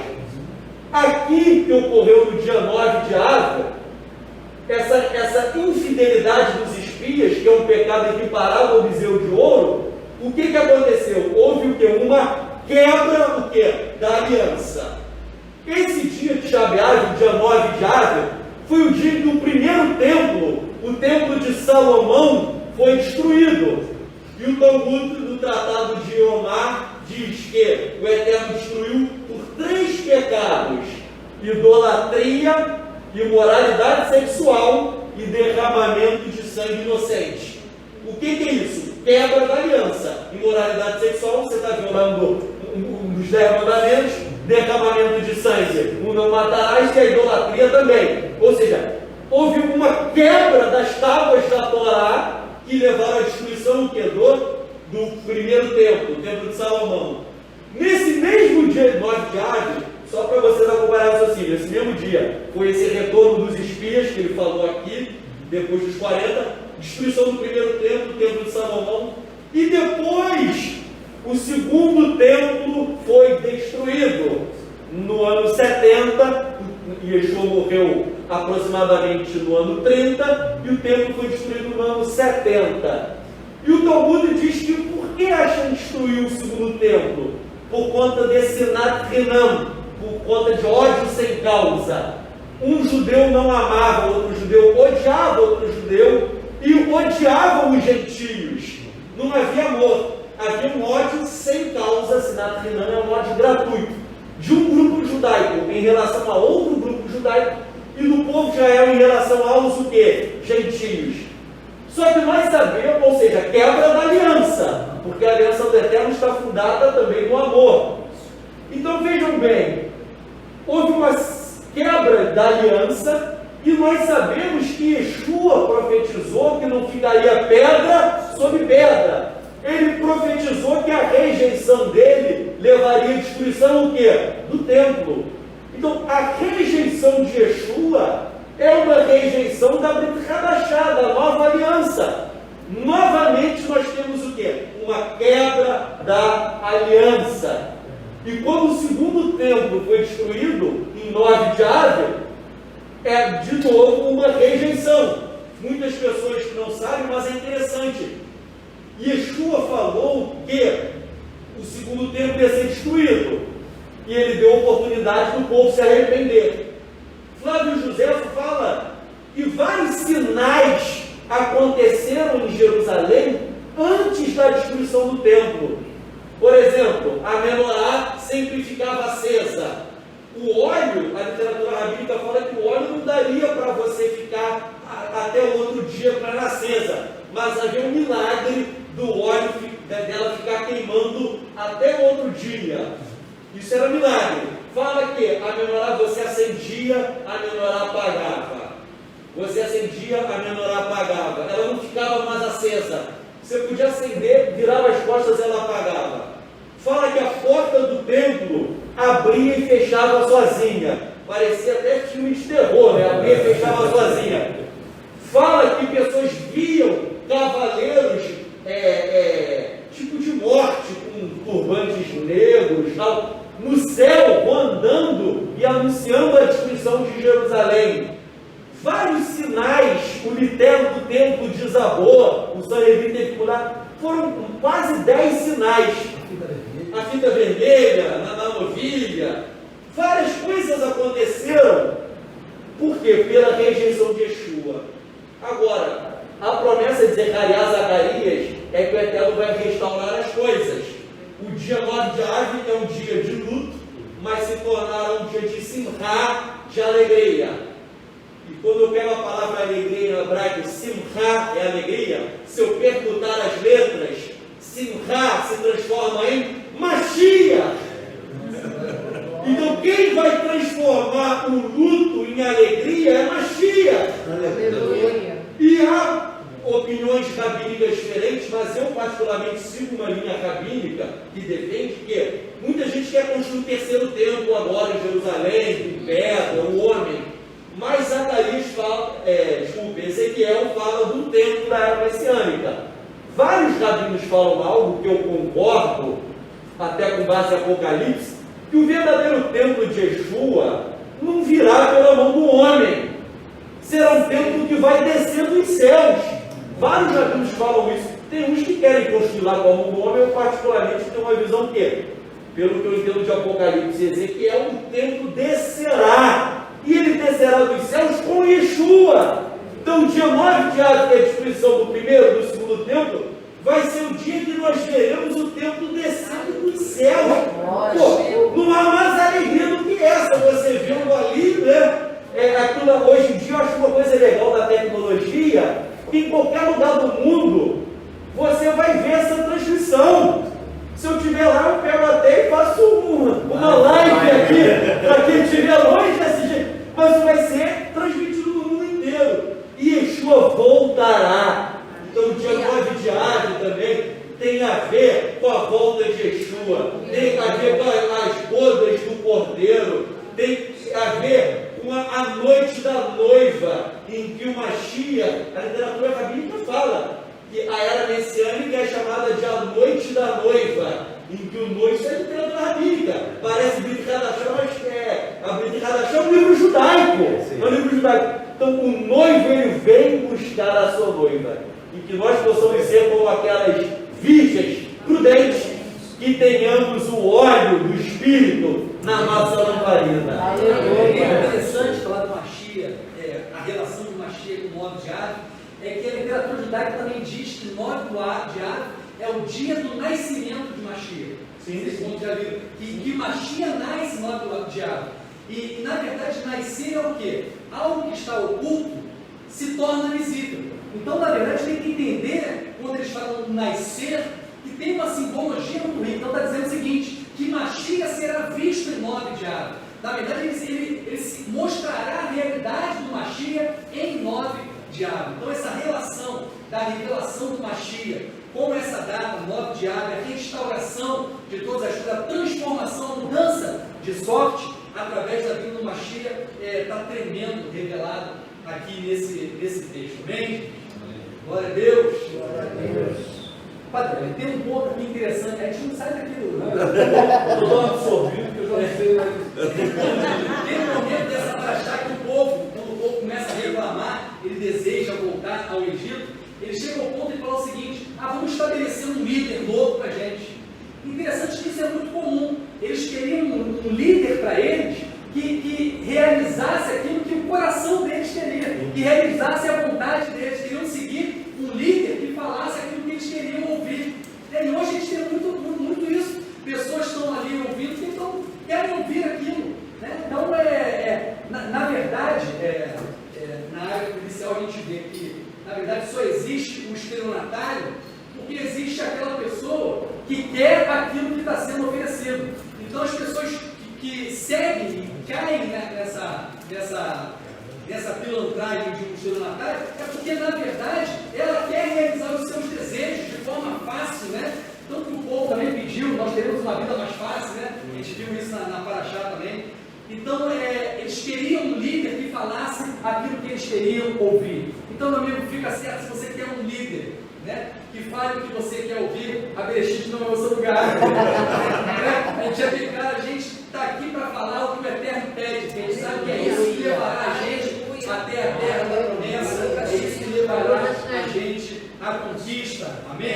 Então, uma observação, a Paraxá fala que Josué e Caleb queriam apedrejá-los. Ou seja, os camaradas que são homens de Deus, a maioria quer apedrejar. Por isso que Yeshua falou que a porta é estreita, apertada, o caminho é estreito. Na verdade, a verdade, ela está com a minoria. Porque quem serve ao Eterno, a pessoa quer apedrejar. Olha, um falso profeta, esse arrasta as multidões. Então, como Cora, na próxima Paraxá, que vai acontecer isso, né? Tem até um texto, só ler um texto aqui que eu gosto muito desse texto. Deixa eu ver se eu consigo achar ele aqui. Se eu não conseguir achar, eu vou falar para vocês. O texto, ele diz... não achei. Ele diz o seguinte: não siga a multidão. Sim. Quando eles fazem o que é errado. Então, meu amigo, o fato de ter uma multidão seguindo o caminho não quer dizer que é aquilo ali que você tem que seguir, que é ali que está a verdade. Ele diz: não siga a multidão quando eles fazem o que é errado, quando eles fazem o que é contrário à Torá, o que é contrário à palavra de Deus. Amém? Vai entrar onde agora? Olha, eu estou só E aí a Paraxá vai para o momento, ela vai falar dos mandamentos, vai falar de oferta, sacrifício, vai falar Nahalá, né? Que deu origem a Nahalá, vamos voltar para lá. Em Números, capítulo 15. No capítulo 15. Vai começar a falar do sacrifício. Não, antes tem um texto que eu parei quando eu comecei a ler essa paraxá, que lá no versículo 13, capítulo 15, versículo 13, diz assim: todo natural da terra procederá assim quando apresentar uma oferta feita pelo fogo. O que eu vou falar aqui é um pouco polêmico, mas não é, a gente não entra em polêmica, só para falar, para a gente escutar um pouco. Com aroma fragrante para Adonai, está como sacrifício, né? Se um estrangeiro permanecer com vocês, ou quem quer que esteja com vocês, por todas as gerações, e desejar levar uma oferta feita pelo fogo com aroma fragrante para Adonai, fará o mesmo que vocês, pois esta comunidade terá a mesma lei, a mesma Torá, para vocês e para o estrangeiro que vive com vocês. Este é um regulamento permanente por todas as suas gerações. O estrangeiro será tratado da mesma forma diante de Adonai e de vocês. A mesma Torá e o mesmo padrão de juízo, não é só Torá não, o padrão de juízo também, serão aplicados a vocês e ao estrangeiro que vive com vocês. É uma só Torá para todos vocês, aqueles que estão anexados, enxertados, aqueles que são uma comunidade, são vistos como uma comunidade. A Torá é para todos vocês. O que me deixa nervoso é aquele papo de que existe coisa que é para mim, existe coisa... Não, a Torá, a instrução do Eterno é para todos nós, é para todos vocês, amém? Posso fazer uma observação sem entrar em polêmica? O que as pessoas confundem, né? Só para ficar bem claro e ninguém, com certeza, ele vai concordar comigo. O que as pessoas confundem, às vezes, é o seguinte: a Torá tem mandamentos que são só para homens, mandamentos só para mulheres. O sujeito uma vez chegou assim e falou: sabe que eu cumpro os 603 mandamentos? Eu falei: mas você fica menstruada, poxa? Ou seja, o que eu quis fazer para escandalizar é o seguinte: pô, isso daí, a regra de lidar é só para mulher. Então, a Torá é uma hora. Existe regra que é só para homem. O camarada não vai querer virar uma mulher só para mulher. A regra que é só para levita, só para sacerdote, só para o sumo sacerdote. Yeshua não podia. Alguém já ouviu também assim: Yeshua cumpriu os 603 mandamentos? Não! Tinha regra que era só para o sumo sacerdote. Agora, ou seja, existem regras específicas que são para categorias. Agora, quando ele está falando, e com toda a razão, que a Torá é única, é o seguinte: o padrão moral da Torá, os princípios que a gente já começou a ver, os princípios éticos, os valores da Torá. Em direito tem até uma expressão que é chamada de direito natural, que uma vez estava lendo um livro rabínico comentando que isso existia no judaísmo antigo. Ou seja, os valores da Torá, isso tem que ser para todo mundo, né? Então, realmente, não tem como. E isso que a gente vê que esses grupos, às vezes até anti-Torá, começa a relativizar. Aí falou: não, mas até assim, não, mas o homossexualismo pode, não, o aborto pode, isso. Começa a querer relativizar os valores morais, porque eu já vi isso, até quem já vi pessoa que defende o homossexualismo, mas fala: não, mas peraí, mas isso é uma regra que só o judeu não pode ser. Ou seja, eu não sou judeu, eu vou ser. Aí, poxa, isso aí é um absurdo. Então, ou seja, a Torá, ela tem regras que são para algumas categorias. Agora, os princípios da Torá não tem essa história de, né, ou seja, quem é judeu não pode ser homossexual e quem é gentil pode. Não tem como, né? Mas isso é importante frisar que isso confunde as pessoas. E aí, depois a gente tem, aonde surgiu, na verdade, a questão da halá, dos valores que a gente usa no Shabat. Quem não entende, às vezes, o que a gente está falando, toda celebração de Shabat, a tradição judaica, veja bem, entenda isso, a tradição, o costume, tem 2 pães, né, que fazem parte da cerimônia do Shabat, que tem a sua representação, a riqueza de simbolismo é muito grande ali. E na verdade, às vezes a pessoa pergunta o que vai fazer, separa um pedaço do pão, né? E aí, para vocês verem uma coisa que já foi falado hoje aqui pelo Tzaddok, essa questão da gente reconhecer que tudo vem do Eterno. Quando a gente olha e vive o Shabat, o Eterno é didático, de demais, a gente faz isso aqui, é muito didático. E viver todo esse contexto da tradição e a riqueza da simbologia, nada mais é do que viver essa didática do Eterno, que a gente aprende com cada simbolismo, com cada cerimônia, são ricas em ensinamento na nossa vida.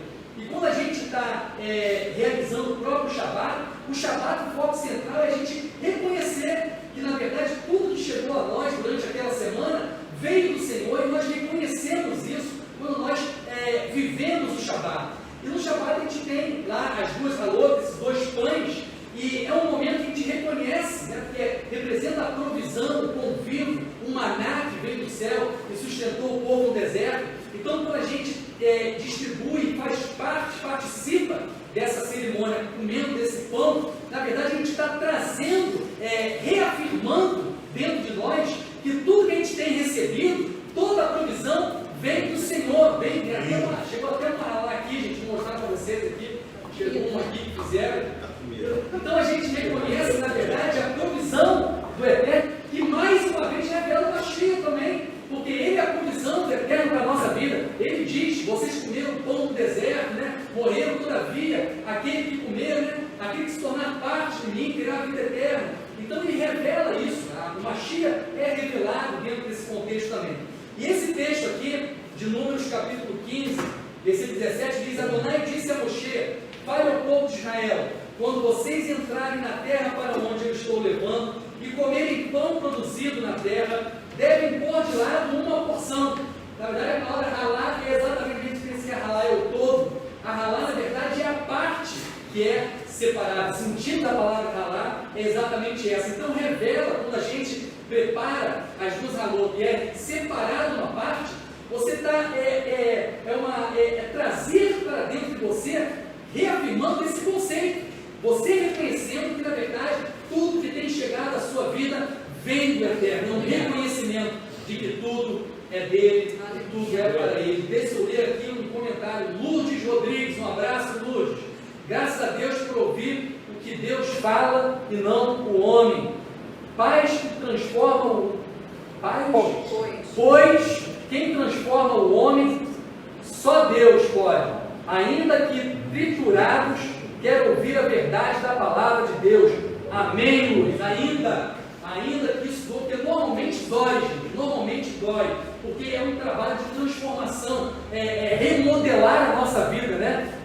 Tirar aquela deformação nossa e trazer uma forma novamente a nós. É exatamente assim, mas tudo isso é muito válido e abençoador. Amém. E a gente percebe, tem outra pergunta? Faço duas coisas aqui. A gente percebe, a partir do capítulo 15,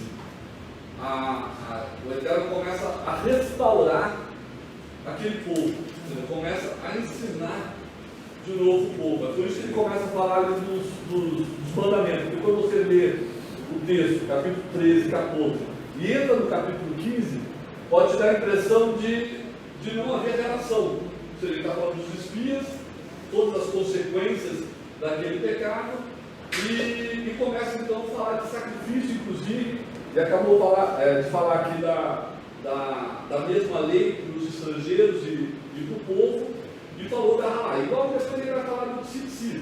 Ou seja, na verdade o que o Eterno está dizendo é que ele está restaurando o povo, de novo a graça do Eterno dentro da Torá. Quando ele fala do sacrifício, por exemplo, ele vai falar que a partir daquele momento eles deveriam derramar vinho e o azeite. A literatura judaica vai dizer que é um conceito daquilo que eles estavam pensando, ou seja, eles vão dizer que é para você viver no espiritual, ou seja, a queima do sacrifício, tá? Ou seja, viver no espiritual no material, ou seja, elevar aquilo que é material ao Eterno. Por isso o vinho e o azeite, ou seja, aquilo que é derramado de cima para baixo na terra, né? Então, essa restauração, essa ideia de que nós precisamos viver essa realidade espiritual do Eterno no nosso contexto do dia a dia, né? Eu não vivo o espiritual na congregação, no sábado, né? Ou seja, eu vivo o espiritual no meu dia a dia, no meu trabalho, na minha casa, onde eu estiver, elevando aquilo que é material ao Eterno, tornando espiritual. E aí ele começa a falar então depois dá de novo um conserto. Ou seja, eu preciso ter a consciência de que o Eterno é a minha provisão. É Ele que me sustenta, independentemente daquilo que eu faça como ser humano. Eu vou fazer tudo conforme as minhas forças. Eu preciso ter essa consciência de que Ele é a força do meu braço. É Ele que sempre será a nossa provisão. Amém? E finalmente ele vai agora entrar no Tzitzit, no Shabat, melhor dizendo. Ou seja, já teve agora a passagem, o nosso Alexandre está de volta, teve a passagem que um deles começou então a colher gravetos do Shabat, começou a colher gravetos do Shabat, ou seja, descobrindo propositadamente o Shabat, aquilo foi proposital, ignorando, descobrindo o Shabat, e depois entra a ordem do Tzitzit, que é aquilo que eles veriam e se lembrariam dos mandamentos. Eu vou ler o texto do Tzitzit, né? Está lá em Números, capítulo 15, a partir do versículo 37, como diz: Adonai disse a Moshe: fale ao povo de Israel, instrua-os a fazerem todas as gerações Tzitzit nos cantos de suas roupas, e a colocarem com o Tzitzit de cada canto um fio azul.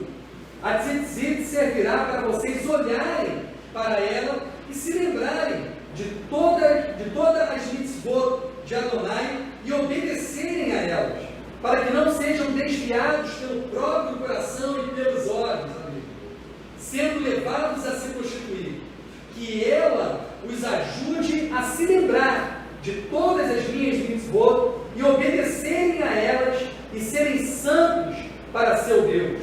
Eu sou Adonai, o Deus de vocês, que os tirou da terra do Egito com o objetivo de ser o seu Deus. Eu sou Adonai, o Deus de vocês.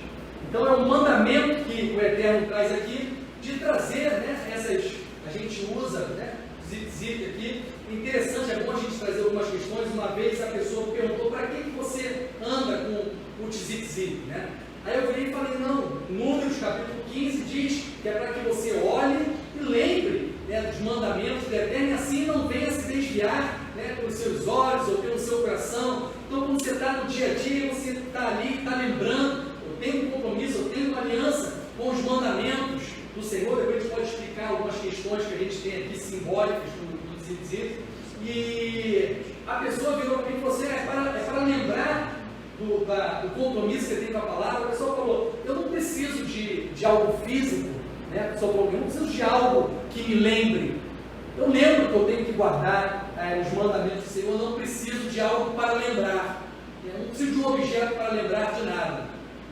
Eu parei, olhei para a mão dele, falei assim: você usa aliança? Uso. Para quê? Para lembrar que é casado? Você precisa de uma aliança para lembrar que é casado? Então, na verdade, o Eterno acaba criando coisas materiais. A gente já viu isso. O Eterno materializa as coisas para que isso se torne compreensível a nós, a sua instrução.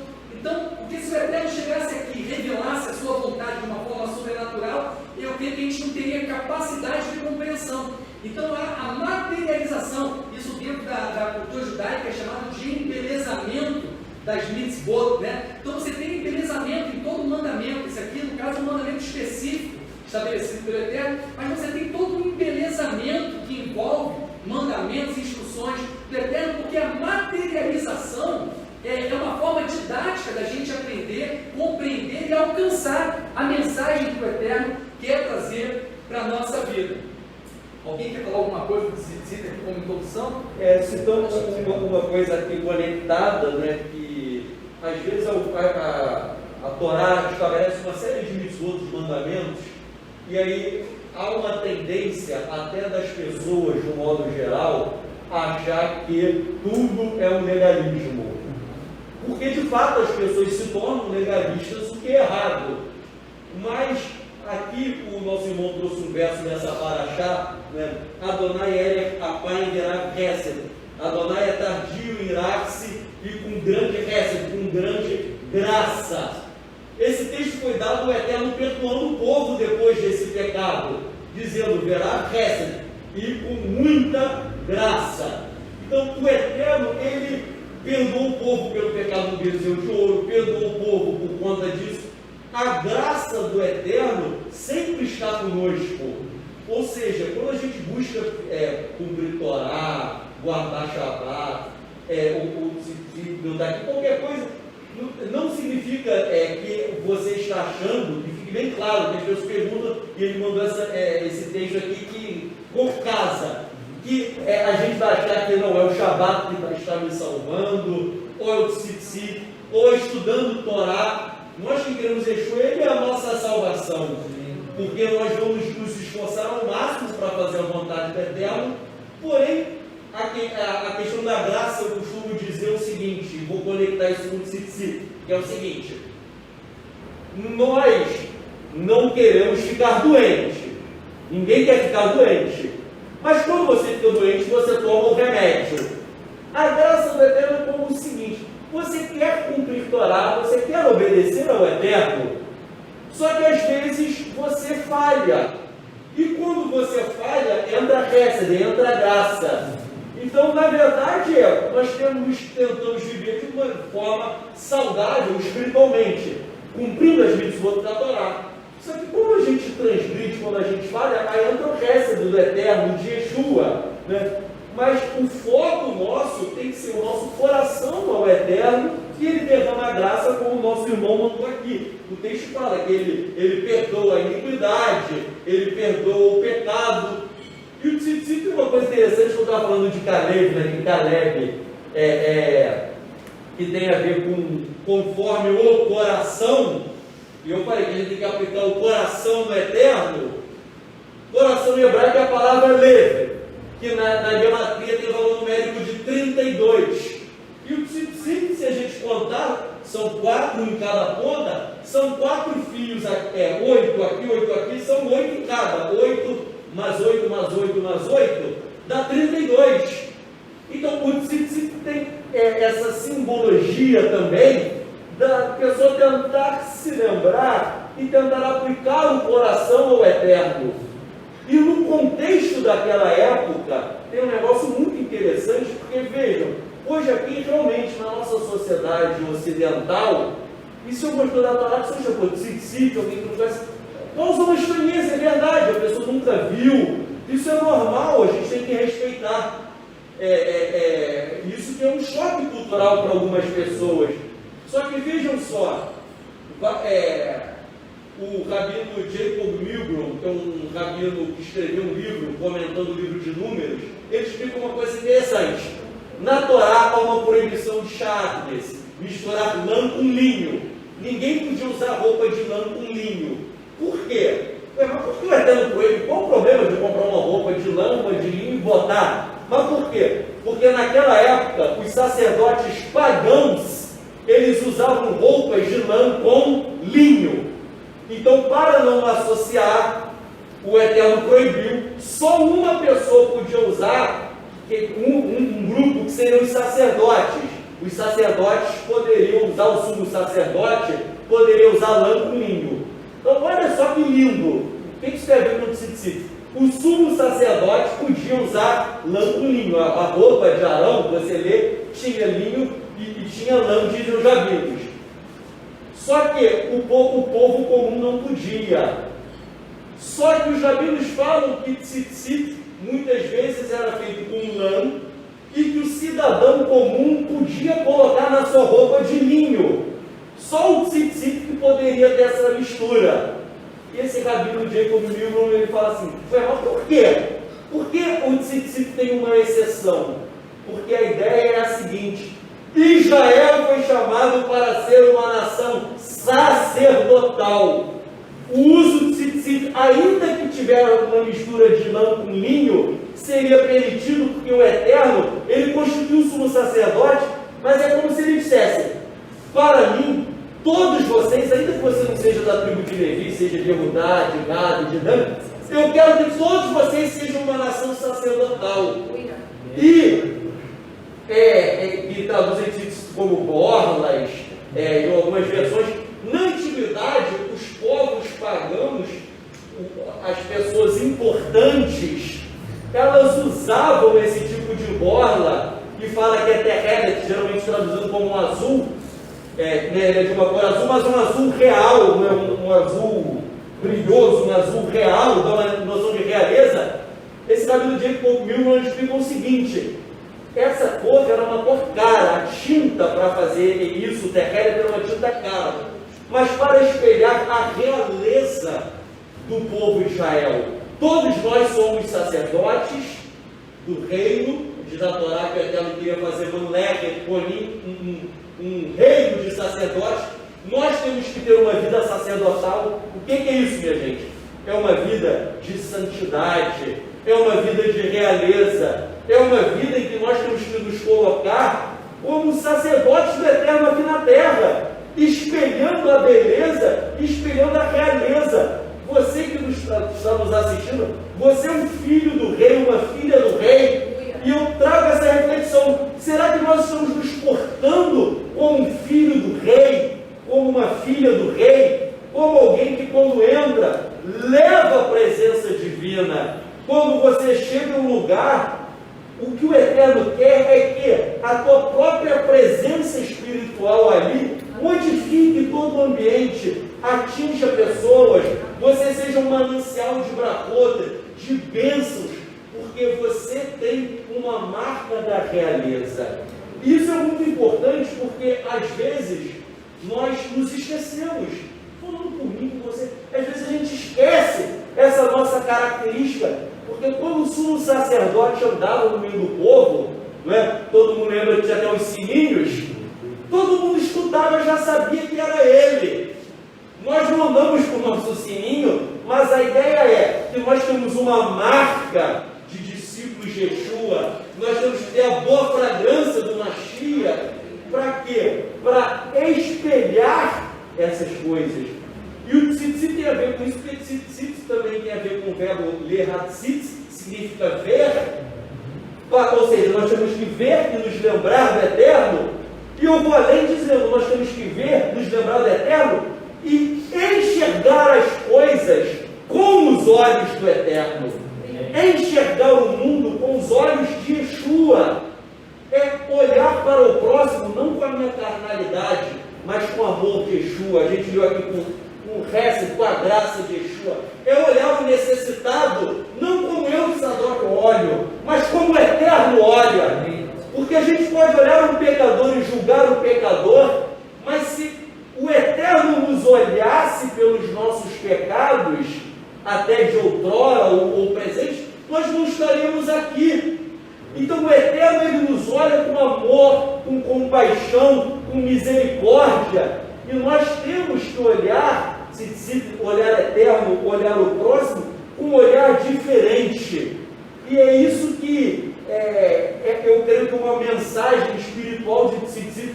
A mulher do fluxo de sangue, quando ela tocou ali Tzitzit de Yeshua, que a literatura rabínica fala que as roupas de um homem santo, delas emanam santidade. A gente vê Paulo, as pessoas pegavam a roupa dele para curar, eram levadas, a sombra de Pedro curava. Então nós temos que buscar, porque eu falei que se tem a ver com ser sacerdote, sacerdócio é santidade. Quando nós tivemos uma santidade, o sacerdote era aquele que ficava face a face com Hashem, recebendo revelações por Urim e Tumim. Ou seja, quando a gente assume, não, eu tenho uma vida sacerdotal, o meu Urim e Tumim é Yeshua, eu recebo as revelações do Eterno, eu sou guiado pelo Espírito, eu não sou guiado pela vista, eu tenho essa dimensão espiritual, e eu vou olhar o próximo com o olhar de Yeshua. Alguém falou mal de mim, o meu homem carnal vai querer que eu faça o mal, mas eu falo, não, Yeshua nunca maltratou Judas, ele foi amigo, eu vou pagar o mal com o bem. Amém. E quando eu faço isso, eu estou exalando o perfume de Yeshua. E depois, se o camarada se arrepender, ótimo, eu quero que todo mundo se arrependa. E se ele não se arrepender, também não é o nosso papel massacrar, julgar e condenar. não nos constitui como juízes de ninguém. Isso que muita gente confunde. Não, agora a gente vai começar a julgar. Eu vejo gente que está na internet julgando, vendo erro de religião teológica e só condenando. Não, a gente exala o nosso amor, e depois o Eterno vai ajudar todo mundo, como também nos julgará. E concluindo, deixou favor: com a mesma medida que vocês medirem, vocês serão medidos, e com tanto ainda maior. Isso que é duro ouvir. Então, por isso que aqui esse texto que o irmão deu aqui fala que o Eterno julga o pessoal com graça, que eu possa julgar o próximo com graça. Para quê? Para que eu seja julgado com graça também, mais ainda.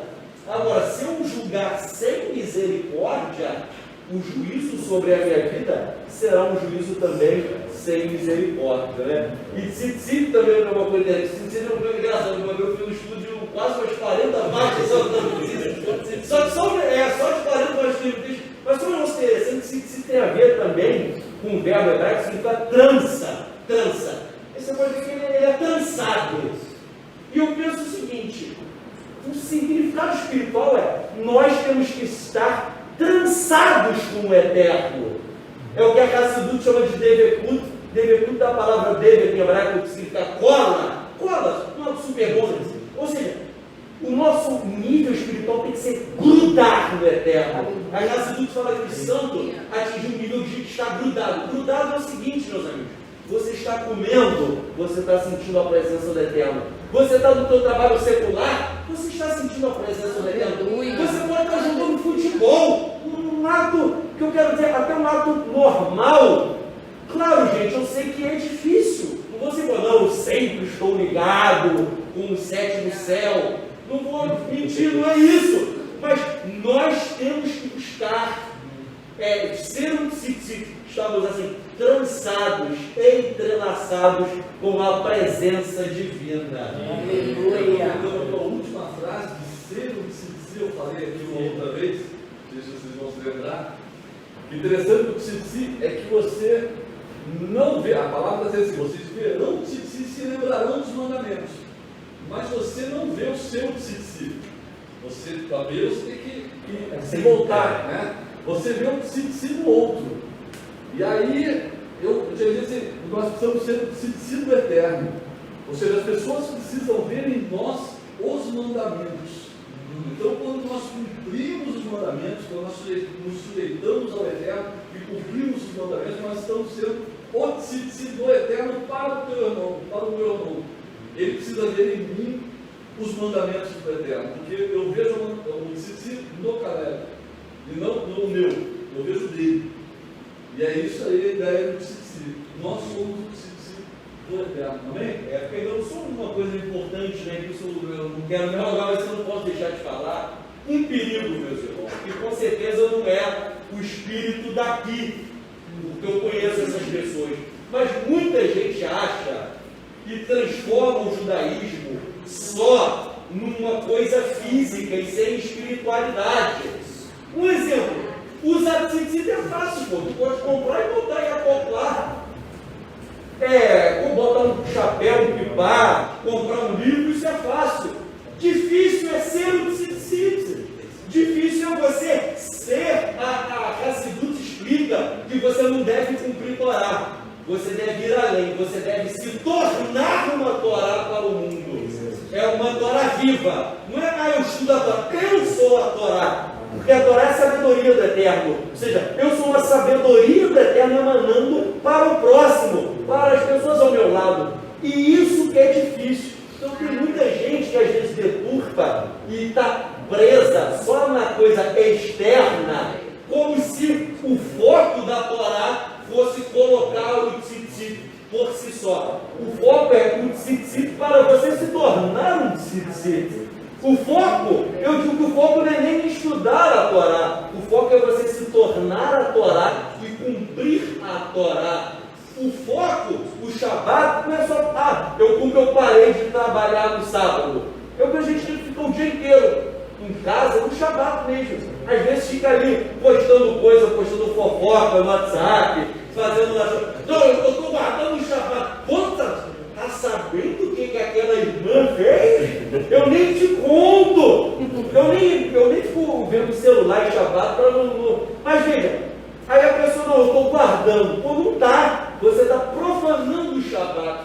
Shabat é dia de conexão com o Eterno. Se nós não conseguimos essa conexão, a gente não está cumprindo. Eu repito, às vezes não é fácil viver uma vida espiritual. Não é fácil. Mas nós temos que buscar. Porque se o Shabat for só ficar sentado no sofá, ou quem não trabalha nesse dia, é uma coisa fácil. Mas tudo da Torá, na verdade, é espiritual. Shaul falou em Romanos capítulo 7, ele fala, a Torá é espiritual. Muita gente não percebe isso, acha, né? Então que isso fique bem claro, que não é minha linha e nem a deles, mas ressaltando, muita gente, eu acho que entende mal a mensagem de Yeshua, entende mal a mensagem da Torá, que acha que é só você mudar o físico e não mudar o coração. E isso Yeshua falou sobre o que é o sepulcro caiado. Por fora ele é branquinho, por dentro ele é podre. Que nós não venhamos cair nesse erro, que muita gente até costuma falar assim, não, porque eu saí do sistema. Só que às vezes uma pessoa saiu de um sistema e entrou em outro. Eu costumo até falar, Yeshua, ele não está em sistema nenhum. Isso é um forte, ele não está em sistema, ele transcende. Porque eu não tenho nem como tentar colocar Yeshua, falando, Yeshua é isso, eu estou limitando. Eu vou tentar colocar Deus numa caixa. Então, a gente tem que ficar com isso ligado. Yeshua, se a gente tentar sistematizar Yeshua e encaixar ele numa visão fechada, nós estamos perdendo o brilho dele. É melhor deixar ele como um oceano infinito, como um universo, e aí você pode alcançar voos mais altos. Amém. E muitas pessoas estão mandando aqui diversas mensagens aqui, não tem como a gente ficar lendo todas, mas falando de vários significados que você tem, representações que você tem no Tzit, né? Você tem aqui, o Sérgio estava até mandando aqui, lembrando a gente que tem uma representação dos 613 mandamentos, que a palavra Tzit, ela tem um valor, a gente sabe que o hebraico, cada letra tem o seu valor, o somatório da palavra Tzit é 600. Aí 600 você soma com 5 nós que nós temos aqui, que são os 5 primeiros livros, a Torá, né? Aí você tem 605. Aí você tem ainda os 8 filhos, né? Na verdade são 4 que são dobrados e tornam 8. Então você tem um total de 613, lembrando então toda a Torá, a plenitude da Torá e dos mandamentos. A Daniela comentou também a importância do uso de Tzit, dizendo que a importância é tão importante, a representação do Tzit, que na Amidá é feita uma brahá específica, referindo-se ao Tzit. Tem uma outra questão que estava sendo mencionada aqui sobre esse fato de sermos o Tzit, né, e do entrelaçar, né, se tornando assim um só ente, né?